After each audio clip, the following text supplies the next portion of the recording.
घटना है उन्होंने मुझे साफ तौर पे बताया कि एकदम बुजुर्ग माता थी। उन्होंने कहा बेटा 14-15 लोगों की भीड़ एकदम आई, लग रहा था शराब पियो, एकदम धक्का मुक्की मार पीट। आयोजक दोषी नहीं हो सकते, जो बुला रहे हैं वो अपनी माँ बहन को और बेटियों को मरवाने के लिए प्रयास नहीं कर सकते, उनकी हत्या नहीं कर सकते, वो भगदड़ नहीं कर सकते जिन्होंने दरी बिछाई है, कालीन लगाई है, पानी पिलाया है, खाना खिलाया है और लाउड स्पीकर और मंच सजाया, वो नहीं व्यवस्था को खराब कर सकते। Doctor AP Singh live exclusive big breaking. ये है सुप्रीम कोर्ट के वकील एपी सिंह। भोले बाबा हादसे में अब भोले बाबा की तरफ से सुप्रीम कोर्ट में एपी सिंह पैरवी करेंगे। लेकिन गुरुवार देर रात एपी सिंह हाथरस समेत मैनपुरी और उन तमाम जगहों पर पहुंचे जहां पर ये हादसा हुआ और बाबा भोले को खोजा जा रहा है। दरअसल एपी सिंह अपने आप में काफी चर्चित रहते हैं और तमाम मुद्दों पर बोलते भी रहते हैं, लेकिन इस दौरान एपी सिंह ने अब जो है भोले बाबा के मामले की कमान संभाली है। वकील एपी सिंह देर रात मैनपुरी के बिचवा स्थित बाबा के आश्रम पहुंचे। आश्रम जाते समय उन्होंने कहा कि यहाँ पर गहरी साजिश है, उत्तर प्रदेश सरकार जांच कर रही है, हमें सरकार की जांच पर पूरा भरोसा है, कोई दोषी बचना नहीं चाहिए, लेकिन किसी निर्दोष को फंसाया भी ना जाए। एडवोकेट एपी सिंह ने कहा कि भोले बाबा किडनी के पेशेंट हैं, उनकी किडनी निकाली जा चुकी है, उन्होंने मुझे डॉक्यूमेंट भेजे हैं, मेरे पास वो डॉक्यूमेंट हैं और उनको मैं प्रेस कॉन्फ्रेंस में दिखाऊंगा। बता दें कि एपी सिंह भोले बाबा के आश्रम के गेट तक गए, लेकिन आश्रम के गेट के अंदर प्रवेश नहीं कर सके। भाई आए क्यों थे आप? यहाँ आए क्यों थे? आपने बुलाया था, केवल हमारे कौन दिखाऊं?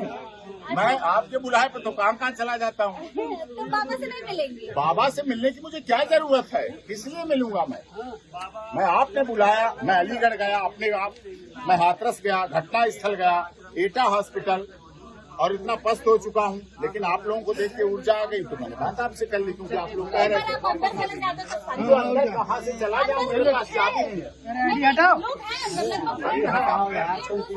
आईडी का तो हटाए। इससे बात करूँ, नारायण साकार हरि के पास फोन नहीं, मोबाइल नहीं, हमारे सोशल मीडिया। बता दें कि एपी सिंह ने इस पूरे मामले को गहरी साजिश बताया। एपी सिंह ने कहा कि मैंने खुद पीड़ितों से जाकर अस्पताल में बात की, मुलाकात की है और लोगों ने कहा है कि कुछ वहां पर लोग शराब के नशे में थे और ये घटना संदिग्ध नजर आ रही है।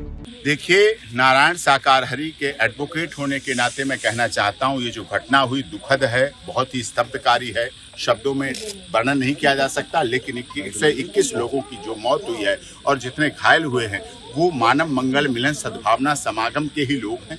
उन्हीं के ऑर्गेनाइजर जो कमेटी थी, जो आयोजक थे, उन्हीं में के हैं और उन्हीं के सदस्य, उन्हीं के परिवार के हैं। और दूसरी बात, इसमें एक बहुत बड़ी क्रिमिनल कंस्पिरेसी हैस्ट की गई है, जिसकी वजह से ऐसी घटना हुई है और ये घटना निंदनीय है।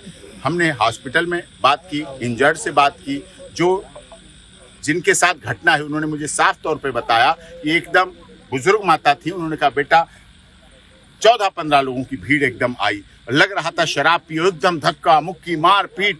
उन्होंने कहा जितने वर्षों से मैं आती हूँ, मैंने पूछा कब से आती हूँ, कहीं 15-16 साल हो गए, हर महीने जाती हूँ मैं हर जगह, क्योंकि उन्होंने बताया कि हर महीने प्रथम मंगल को आयोजन होता है और अभी पीछे नहीं हुआ था, कोरोना नहीं, ये जो इलेक्शन कमीशन ऑफ इंडिया की आचार संहिता लगी हुई थी, तो इलेक्शन कमीशन की आचार संहिता की वजह से नहीं हुआ। इसलिए तो आपको क्या लगता है ये हादसा क्यों हुआ? ये हादसा प्री प्लान साजिश के तहत किया गया, क्योंकि जो मैंने घटना स्थल देखा, आप भी वरिष्ठ पत्रकार हैं, आपने भी देखा, सब तरफ खुला था, हाईवे था, बहुत खुला हुआ था और ग्राउंड जीरो पर रिपोर्टिंग कर रहे हो, रात के समय गर्मी में भी खड़े हो, ये आपके महत्वता को बताता है, मीडिया के चौथे स्तंभ की मजबूती को बताता है। लेकिन वहां आपने देखा है सब जगह थी, खुली जगह थी और उसके आधार पर जो घटना हुई वो प्लांट थी। सर एक सवाल, इसीलिए SIT के तहत honourable retired high court justice और रिटायर्ड IAS IPS की निगरानी में इसके केस की जांच होगी और हम उत्तर प्रदेश पुलिस की जांच से सही हैं और खुश हैं।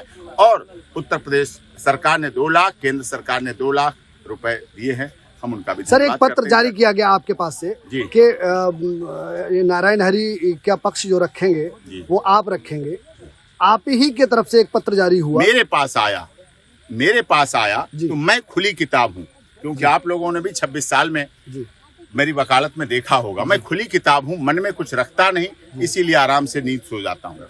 और सामने सब बात है। जो मेरे पास आया मैंने आगे कर दिया, इसको कर कैसे संपर्क हुआ था? जो संपर्क हुआ करने वाले हैं, क्लाइंट को थोड़ी बता दिया जाएगा। अब आप फीस पूछने लगोगे, फिर आप कहोगे कैसे क्या हुआ, फिर ये अच्छी बात है। आपको क्या लगता है कौन दोषी है? दोषी जांच SIT करेगी, पुलिस करेगी, निश्चित तौर पर दोषी मिलेंगे। एक बात मैं दावे के साथ कह सकता हूं, आयोजक दोषी नहीं हो सकते। जो बुला रहे हैं वो अपनी माँ बहन को और बेटियों को मरवाने के लिए प्रयास नहीं कर सकते, उनकी हत्या नहीं कर सकते, वो भगदड़ नहीं कर सकते। जिन्होंने दरी बिछाई है, कालीन लगाई है, पानी पिलाया है, खाना खिलाया है और लाउड स्पीकर और मंच सजाया, वो नहीं व्यवस्था को खराब कर सकते। जिनके खिलाफ FIR उन पे 1 लाख रुपए का इनाम घोषित हुआ है। वो मुझे जानकारी नहीं है, पता चलेगा तो मैं उसका आगे प्रोसेस बता दें कि यूपी पुलिस ने फिलहाल सत्संग के आयोजकों के खिलाफ FIR